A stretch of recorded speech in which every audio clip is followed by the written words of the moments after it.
the front bit. Yeah, to your point, Rick. If you could see through this chrome plating, this bumper has been sliced, sections welded, finished, ground, brass plated, then chrome plated. A lot of work in that bumper alone. Well, it sure looked like how these cars sell at Barrett-Jackson unless they sell for. And then the bidding assistant talked to him for a moment and went, yeah, let's go one more. Crazy. Exchange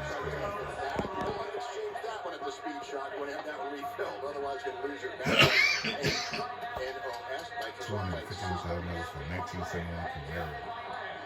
Internet bidder, we got somebody on the floor as well. Away he walks. Looks like he's completely done. 1971 Camaro, $215,000. Crazy.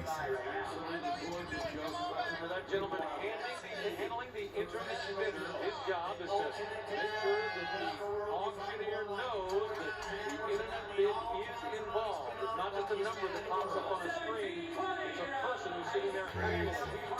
I just noticed the Z28 style stripes. They're like ghost stripes on this.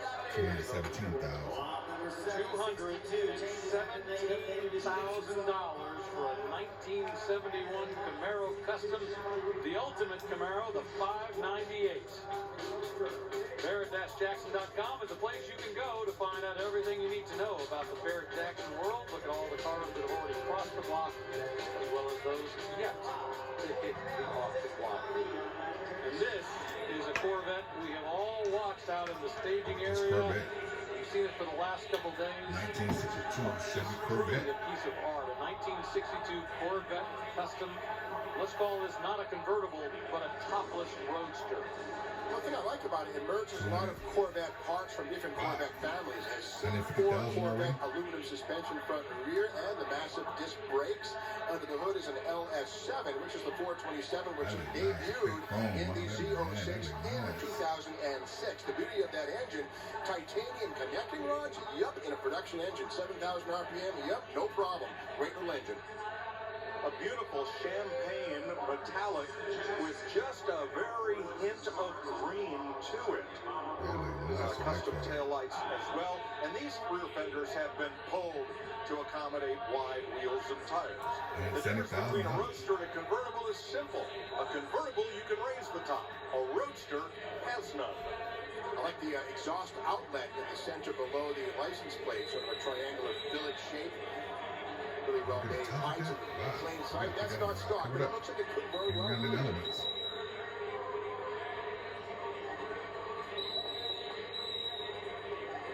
Now, one thing that was standard on Corvettes of this era, the grab handle. And yes, that was for passenger use. When the driver would lean over and go, you better hold on. There you go. This one is an automatic. Yes, you can see the straight gate in the shifter. It's got a 4L65E, which is a 4-speed automatic. It's all good. No clutch pedal required here. Although the shift ball is very retro, that chrome ball, very typical of what this car would have had from the factory, with a 4-speed underneath it. 280,000. Damn. 285. This car has already gone to a number of shows. It's already won a number of awards. 290,000. Bringing solid money here at Barrett-Jackson. I think that was a knockout punch that just came in. Ooh, 300,000. It had been moving at 5 and 10, and that gentleman right there went, just say 300 and call it quits so we can move on, and that's exactly what happened. Congratulations. All right, let's move out to the McGuire staging lane where Tyler Hoover is standing by. Say hello to the Savage Beast. Lot 774.1 is a 2012 Jeep Wrangler that was converted into a pickup truck, but not just a pickup truck.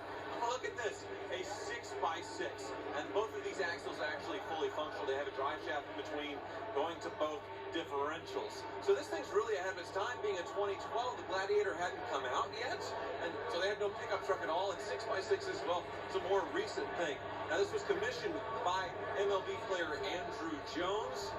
Obviously, a cost-no-object build, and on the interior, he certainly wanted to pay tribute to his job with the baseball stitching here in the interior. You can see on the steering wheel, you have a baseball right there, powered by a 6.4-liter Hemi V8. Another thing way ahead of its time. They just now recently started making that from Jeep at the factory. But here you can buy one, a 6x6 crazy build that is literally taking up almost all of the McGuire staging lanes. It's absolutely massive.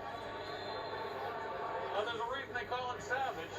That is huge. Thanks a lot, Tyler. We appreciate that. See that rolling up on the block really soon. Meanwhile, we have a 1963 Corvette split window, but custom up on the block.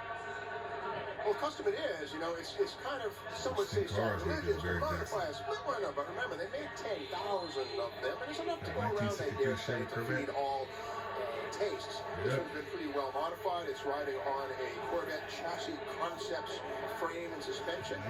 It's got really nice Corvette rims that have been sort of charcoaled out, and very subtle, very sinister looking feature. Those wheels come from a C7 Corvette, the last of the front engine Corvettes, while the seats in this are from a C5 Corvette. So this 63 has kind of become a greatest hits edition. Indeed, it's got a terrific TKO 60-65 speed manual transmission with an overdrive and fifth gear. Overdrive is standard. We love that. You can hit the open road and cruise along at 75-80 with the engine tacking out at 1,800 RPM. It's the best of both worlds. And